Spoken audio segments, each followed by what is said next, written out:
La Terre dispose de suffisamment de ressources pour nourrir l'ensemble de ses habitants. Et pourtant, 15% de la population sont sous-alimentés. Chaque année, la faim tue des millions d'hommes, de femmes et d'enfants au Sud. Pour que toute personne puisse disposer à tout moment de la nourriture nécessaire, il faudrait que tous les pays du monde produisent une quantité suffisante de nourriture pour satisfaire les besoins de sa population, quitte à échanger certains produits avec d'autres États. Mais ce n'est pas le cas. Au nord, la politique agricole commune menée par l'Union européenne a permis à l'Europe d'être autosuffisante d'un point de vue alimentaire. Les agriculteurs, par le biais de primes, sont poussés à produire de plus en plus, ce qui provoque des excès.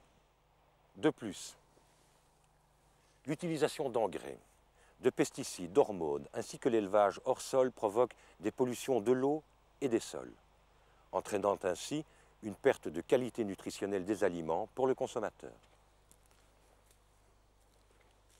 Au sud, les tentatives d'industrialiser l'agriculture dans les années 60 ont causé beaucoup de dégâts sur l'environnement, sans parler de l'endettement des petits producteurs. L'utilisation de fertilisants, de semences améliorées a poussé les paysans à emprunter et à s'endetter. Mais les récoltes n'ont pas toujours augmenté. Au contraire, les terres se sont appauvries.